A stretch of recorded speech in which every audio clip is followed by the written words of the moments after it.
All about injuries. Here we go. We got us an email question tonight that's already come in. Let's go to that real quick, if you don't mind. My wife dealt with a UTI for years. Her doctor and urologist ignored our concerns about an underlying condition and just kept prescribing antibiotics. Finally, a different urologist found a huge kidney stone. Surgery was required to break it up. Her surgeon implied that there is permanent damage. It makes me angry that our concerns were ignored for so long. Should we consider legal action? And that's Jonathan. Larry, for someone who has had kidney stones, it feels like that that you're 1 foot in the grave and you're talking to the devil. It is one of the most god-awful things that anybody can experience. And I've done it 3 times.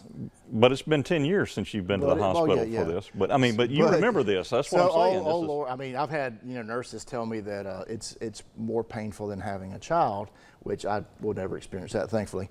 But Larry, a situation like this, sometimes we have physicians who have just terrible bedside manner too, and it incites patients and it gets them all upset. And I kind of think of that when I think of the kidney stone thing.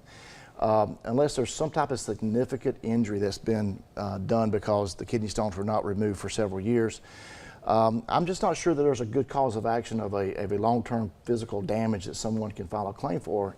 Now, if you've had kidney stones for that long, chances are they've been moving around and you're going to pass them at some point.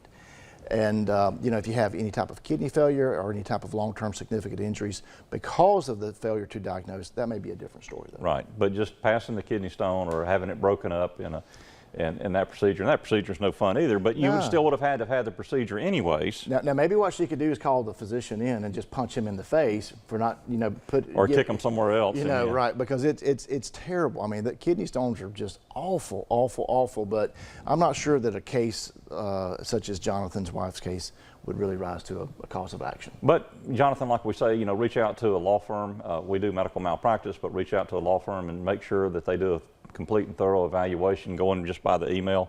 We've raised a couple things here.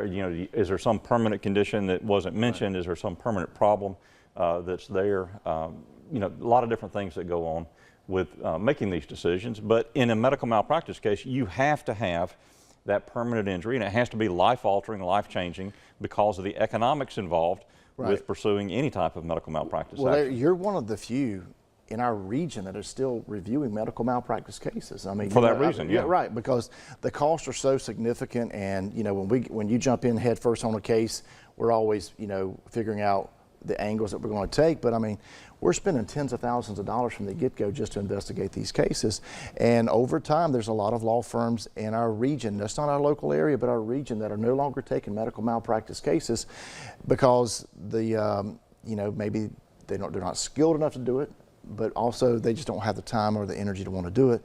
And so handling medical, I mean, Larry, we talk about this every year. How many med mal cases did we take compared to how many did we get in? And you give us that percentage. It's 1%. 1%. Yeah. 1%. So out of 100 cases, we may only accept 1. Out of the 200 to 300, we may only review 4 or 5 throughout the year.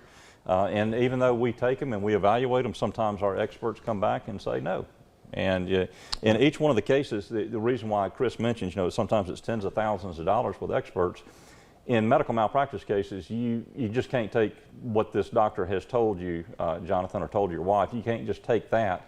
You have to get affidavits. You have to basically, hand over the case in Florida at least, and in Alabama and in Georgia. In Georgia, you have to have a good faith standing certificate. You have to file that in. In Alabama, whatever you plead in your pleading, it means you better have had a doctor review it, because if you're stuck to it, that's it. So you better make sure that you kind of got everything covered in your pleadings when you file the lawsuit, because you really don't get that opportunity to go back and change it.